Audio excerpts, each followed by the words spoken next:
Why does aurora occur?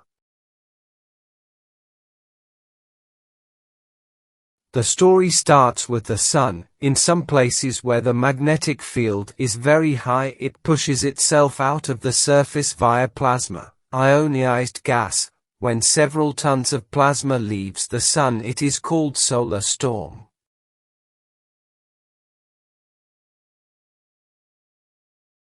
The storm continues its way till it becomes close to the Earth's magnetic field.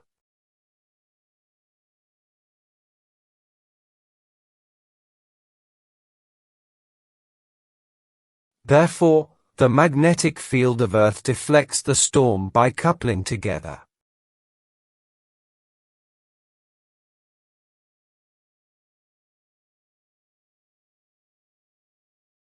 What happens is that the electrons from the solar storm interact with the Earth's atmosphere, following the field lines to north and south poles.